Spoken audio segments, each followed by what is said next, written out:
यहाँ की मिट्टी में। किसी के बाप का हिंदुस्तान थोड़ी है, किसी बाप की दिल्ली थोड़ा ना। हमारा भी, हमारी वोट लेके बैठे ना, दिल्ली देश की राजधानी हो, हमारे इतने है जितना सरकार का है और किसी का है। मैं आपको बता दूं ये कानून के बारे में थोड़ा सा, मिर्जा गालिब ने कहा था कि जला जो जिस्म दिल भी जला होगा, कुरेदते हो राखिया जुस्तजू। क्या है ये तरीका, क्या है? एनुअली 12,500 किसान सुसाइड करते हैं according to national crime record bureau.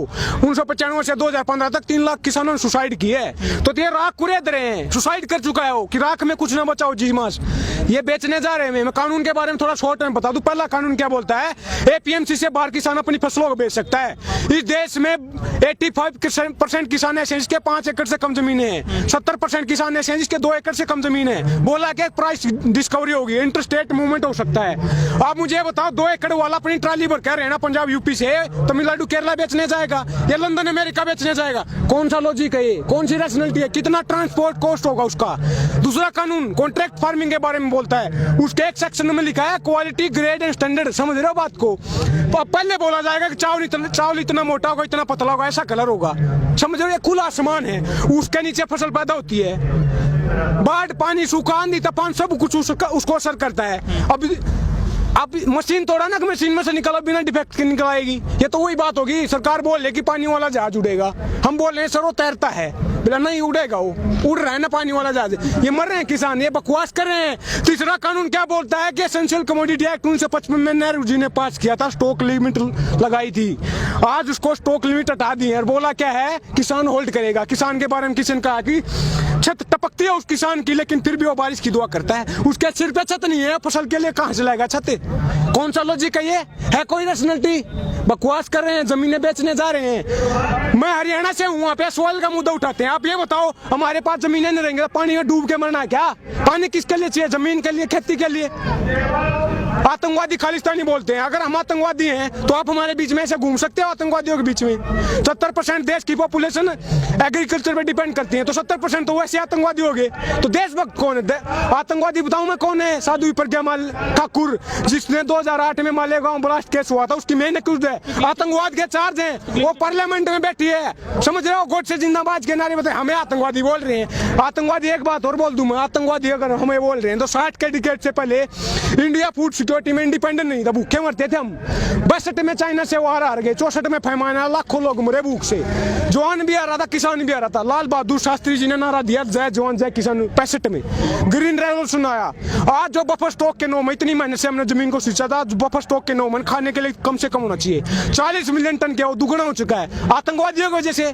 देश पाला हमने, भूखे मरते थे, हमें आतंकवादी बोल रहे हैं। बीजेपी के एक सांसद हैं, वो कहते हैं किसान AK-47 लेके आ गए हैं। देखिए ये सारे अनपढ़ हैं, गौमूत्र खाने वाले हैं, गोबर मूत्र खाने वाले। नत्था Singh and Prem Singh one and the same thing, सब एक से हैं। और रमेश बिदुड़ी बोल रहा है कि बड़ुए हैं, 500 रुपए में खरीद के लाए हैं। पता उसको कोई बड़ुए हैं? अंधाता है देश को बड़ुए बोल रहे हैं। शर्म करो देशवासियों, आप अपनी आज नहीं उठा रहे यार। मिर्जा गालिब ने कहा, देख चमन में एक तिलाक के रंगों से बात बनती है। हम ही हम है तो क्या हम है, तुम ही तुम हो तो क्या तुम हो। डेमोक्रेसी क्या होती है? People's government, government of the people, by the people, for the people. आज क्या हो रहा है? उल्टा हो रहा है, government of the capitalist, by the capitalist, for the capitalist. उद्योगपतियों को जमीनें बेच रहे हैं। लेकिन जो बड़े उद्योगपति हैं अडानी और अंबानी, वो कह रहे हैं कि इस पूरे किसान आंदोलन में हमको घसीटा गया है। हम किसानों से ना जमीन लेते हैं डायरेक्ट, ना अन्न लेते हैं। क्या कर रहे हैं? बता रूको 1991 में LPG के थ्रू इकोनॉमी को खोला था। क्या बोला था कि बाहर का इन्वेस्टमेंट आ गया, कंपनियां आएंगी, रोजगार मिलेगा, देश की ग्रोथ होगी, इकोनॉमी ग्रोथ होगी। आज उसका नतीजा ऑक्सफैम की रिपोर्ट आती है, 1% के पास देश का 60% धन है, देश के 10% के पास देश का 90% धन है। हम कहाँ हैं? हम कारखाने लगाएंगे? हम PhD करके आते हैं, BTech करके आते हैं, 10,000 की नौकरी देते हैं। 10,000 में ड्रेस नहीं आ रही, कपड़ा नहीं आता 10,000 में। मोदी जी कहते हैं पिंचर लगाने वाला भी रोजगार कर रहा है। क्या लगाने वाला? पिंचर जो लगाता है, पकौड़े तलने।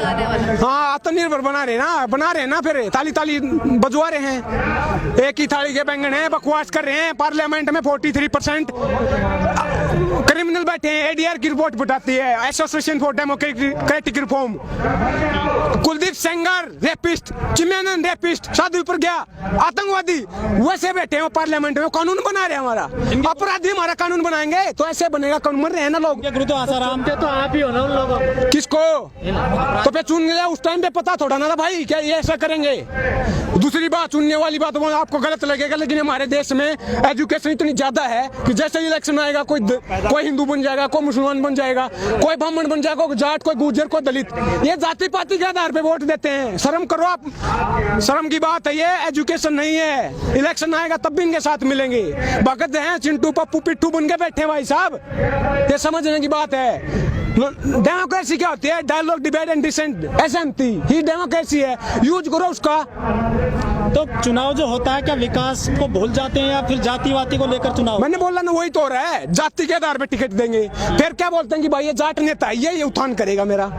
दो आदमी जाति के आधार पे वोट लेके जाएगा तो फिर काम करेगा। आपको पता क्या, वोटर भी तो जात के आधार पर वोट दे, जात के आधार पे, धर्म के आधार पे वोट दोगे तो मन की बात होगी, काम के आधार पर वोट दोगे तो काम की बात होगी।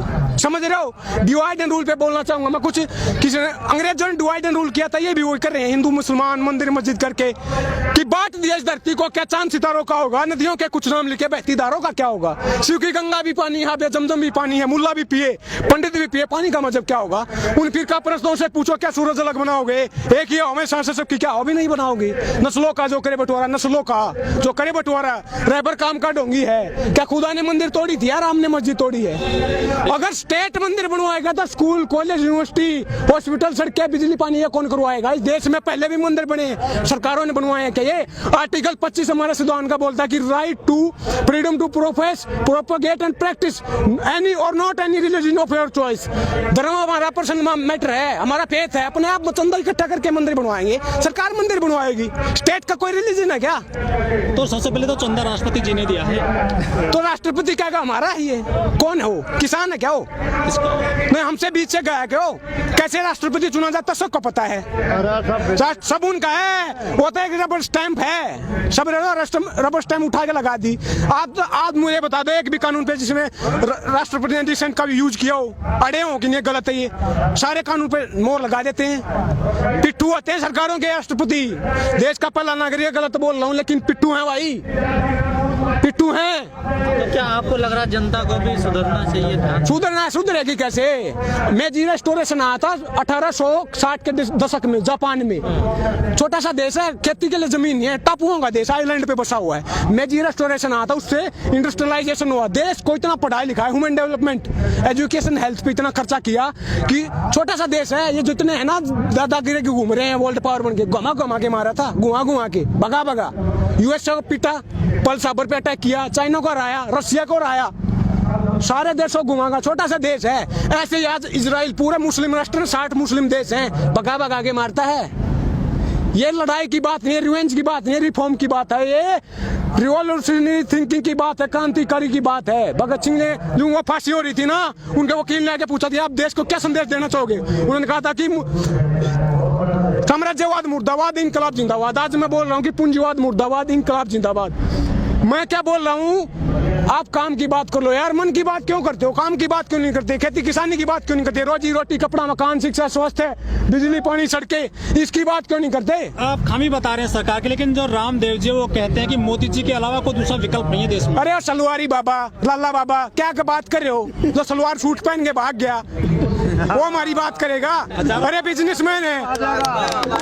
आप मुझे ये बताओ, आप मुझे बताओ, योगा करवाते हैं किस लिए? शरीर स्वस्थ होगा, फिर दवाई बनाते हैं। जब हम स्वस्थ होते हैं दवाई की क्या जरूरत है? इस गेम को समझे आप। सबसे ज्यादा वो उसी का विकास हुआ है इस सरकार में। हम तो मर रहे हैं, मैंने बोला ना, 12,500 एनुअली सुसाइड कर रहे हैं भाई साहब। वो कहते हैं किसानों ने कानून नहीं पढ़ा और किसान ना समझे, रामदेव बोलते हैं। आके समझा देना, वो कौन सा चश्मा लगाते हैं? रुको बाबा, मैं अगर आप समझाओ ना, मैं आके कौन सा चश्मा लगाते हैं, हमें भी दे दो चश्मा जिसमें कौन लाइन दिखती हो भले की। ये कानून जहर है, जहर। सरकार क्या बोल रही है कि 2-3 चम्मच निकाल देंगे, गिलास भरा जहर का है, बोले 2-3 चम्मच निकालेंगे, अमेंडमेंट कर देंगे, संशोधन कर देंगे।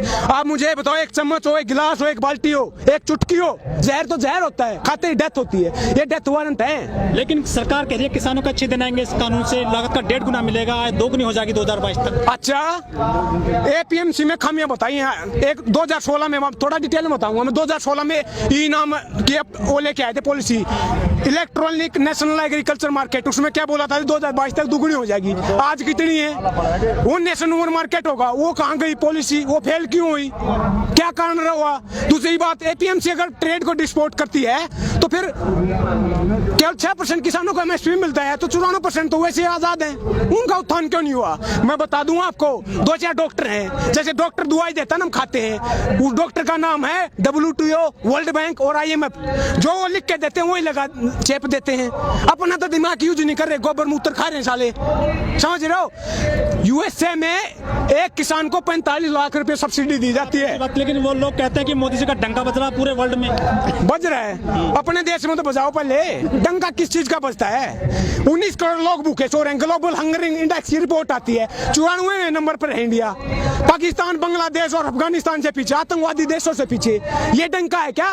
कह तो रहे हैं कि हमने जो आसपास के देश अभी भी जीत रहे हैं वो। कहाँ? कल सर्वे आया, उसमें भी अभी भी उनके फैन फॉलोइंग बढ़। अरे सर्वे कहाँ आया है ये बता दो, गोदी मीडिया में आया है? इंडिया टुडे ने बता दो कहाँ पे आया है? इंडिया टुडे ने कहा है कि सबसे अच्छे मुख्यमंत्री योगी जी हैं। प्रधानमंत्री जी नहीं, फिर वही तो बोल रहा हूँ मैं, बताया किसने है? इंडिया टुडे किसका? किसान का है क्या?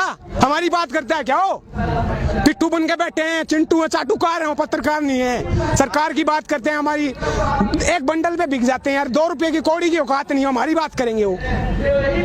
क्या लग रहा है? बात सुन के तो वोट देती है जनता। किसकी बात करेंगे आप? मुझे बताओ, डेमोक्रेसी के 3 स्तंभ होते हैं, 4 होते हैं, एग्जीक्यूटिव, लेजिस्लेटिव और जुडिशरी, चौथा होता है मीडिया। अब मोदी जी के बारे में मैं कैसे जानता हूँ, आप कैसे जानते हो?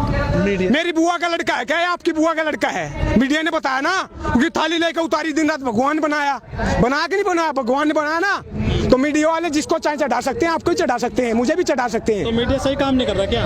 काम की बात होनी चाहिए, मीडिया कहाँ काम कर रही है? मीडिया के बारे में कहा था कि वो बारी बारी से कर रहे हैं ना विकास, कि देश चलता नहीं मचलता है, मुद्दा हल नहीं होता उछलता है, जंग मैदान पे नहीं मीडिया पे जारी है, आज मेरी तो कल तेरी बारी है, यही तो हो रहा है। चुन चुन के मारे एक छज्जा टूट जाता है, उनको चुनने हो जाते हैं यार, और किसानों के पीपली में हाथ टूट गया, उसके लिए कोई एक आवाज नहीं उनके पास। अच्छा, आखिरी सवाल आपसे, अमिताभ बच्चन है, बॉलीवुड कलाकार हैं, वो किसान चैनल है जो उसके ब्रांड एम्बेसडर रहे हैं, लेकिन उन्होंने ट्वीट नहीं किया किसानों के लिए पूरे आंदोलन में। अरे ऐसे लोगों के में जो नवरत्न तेल बेचते हैं, तेल उसी ऐसे लोगों के में आज से ये भी नहीं, हम अपनी आवाज उठाना जानते हैं। सपना चौधरी है, हाँ। वो भी काफी फेमस है, किसान के लड़के, किसान भी काफी डांस करते हैं उनके लेकर के, लेकिन वो भी ट्वीट नहीं कर रही है। वो किसके साथ है? बीजेपी के साथ है, उसकी पार्टी में जुड़ी हुई है, इलेक्शन में खड़ी हुई थी, नहीं खड़ी हुई थी उनके साथ, सबको पता है। वीरेंद्र सहवाग भी नहीं कर रहे हैं कोई ट्वीट। भाई मैं अब पूरे देश का चिट्ठा तो लेके बैठा नहीं, कौन क्या करा, कौन किस टाइम पे मुंह क्या, काफी ट्वीट करते हैं ना वो तो। मैं रिपब्लिक भारत वाला तो हूँ नहीं कि क्या